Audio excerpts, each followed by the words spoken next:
Hey, welcome. We're back in Chapel Chat. And actually, I've been doing a lot of cool interviews in the prayer room of the Cafe 210. Now, if you haven't been here, come to the Cafe 210. I'm going to put a commercial in for them. This is a great connecting place. There's groups meeting out there and good coffee, good food to eat. And Saturday, Cup of Jazz. I got to tell you, if you want to hear some great music every Saturday from 10 to noon. We have what's called Cup of Jazz. All this takes place at the 210. But Laura here today represents the ARK, don't you? I Now, do. what the heck is the ARK? So Children's Ark Learning Center is here located on behind 210 inside the First Presbyterian Church of Visalia. And we are a preschool serving children ages 2 years until kindergarten. Now, I got to interrupt here for a minute because when I was working at a camp, Christian camp, off and on for 20 years, I first started working with high school kids as a counselor. hmm I go, that's where you got to reach them.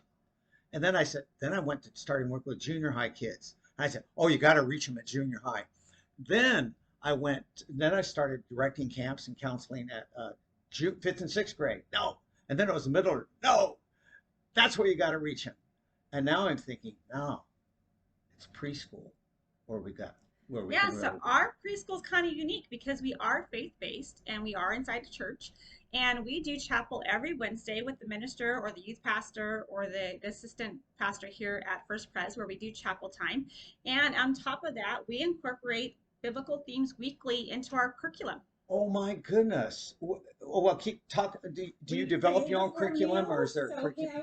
we're little, and so Okay. some stories in the Bible. As you get older, you realize they're not so sugar coated, that there's some deep stuff in there. But for little ones, we want to ignite the spark for them to be inquiring about God and growing their seed and nurturing and fertilizing their love of Christ and helping others. Oh, I love that. And Fertilizing so your love for Christ. we try to incorporate as much of that as we can. We pray before meals. If someone falls down on the playground, hey, let me pray for you. Or they're having a bad day, let's pray, make it better.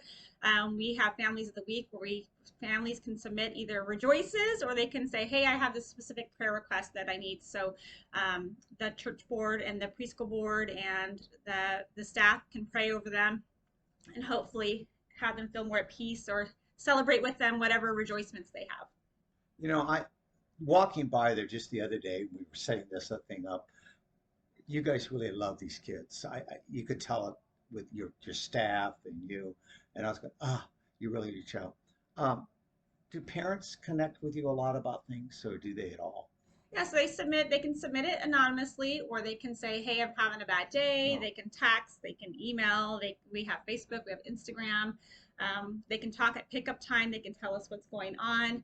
And we have a lot of reoccurring families that have had siblings here, and we even currently have someone that their child came here and now their grandchild comes here. Oh my goodness, is that right? That's right. So, you know, I even attended some graduations, and when I see the kids at their high school Oh my graduation, gosh, they may really? not remember me, but their parents do, and I will hand them a Oh, card saying, "This is from your preschool teacher. I'm so proud of you."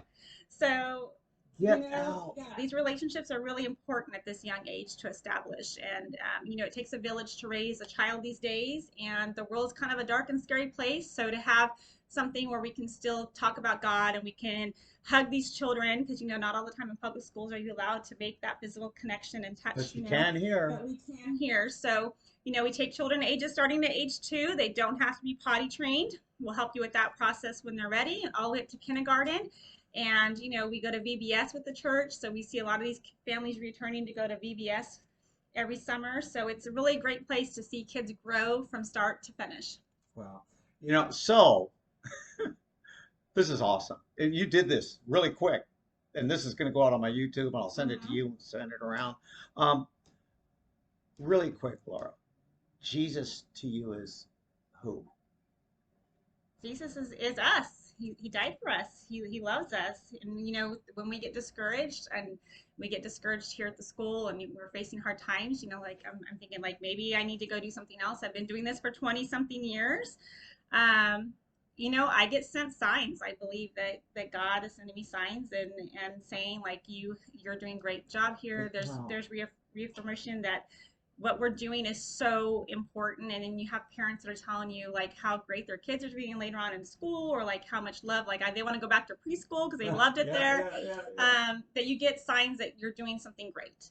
And so it's just a great process to be a part of. And we joined the church for multi-generational, multi-ministry events, and to be a part of that and to have that faith to keep growing and to know that you're doing something right, and ways to move forward with developing different ways to show God's love is just awesome. So, if you're a Christian and you have a relationship with Jesus, can you send your kids here if you're a Baptist? You sure can. You'll let Baptists come? Even though we're part of the Presbyterian Church, we don't have one denomination. No, it's basic, generic, faith-based. We're not teaching any one doctrine. It's just general Bible stories. Yes. We keep it very, very open to different beliefs. And so, we have people here that go to Catholic Church. We have people here that may be Baptist. We have people here that may be part of the Presbyterian Church, or maybe they have a non-denominational church. The most important part is it doesn't matter what denomination you are. It's a matter about, deepening your faith and growing those seeds. I love the term relationship. It's all about relationship. It is. So, one more time, if people want to know more about what you're all about, how do they connect with you? So we're currently enrolling. So we are Children's ARK Learning Center. We are located in downtown Visalia, inside the Visalia First Presbyterian Church, across from the Tulare County Library. We're kind of hidden inside the church, so we're not real noticeable from the street. But our phone number is 732-6225. So this 559. Yep. And then it's 559. 559-732-6225. Or you can find us on Instagram and Facebook under Children's ARK Learning Center. Children's ARK Learning Center. Oh, okay, we did it. This is fantastic. And we've been here for over 26 years, so we're not new to the community. So if you especially want to have help in your kid being toilet trained, this is the place to go. This is it. And with Jesus. With Jesus. Oh, okay. That's very important, with Jesus. All right, now here's where we're going to sign off. Okay. And we're going to do it. I'm going to say I want to thank you guys for watching. And I'm going to say thank you for being on it. And then you just say Chaplain Chat. That's the style. Are you ready? Okay. Hey, I want to thank you guys for watching. And Laura, thank you so much for everything you do. And being on Chaplain Chat. Yeah, there we go.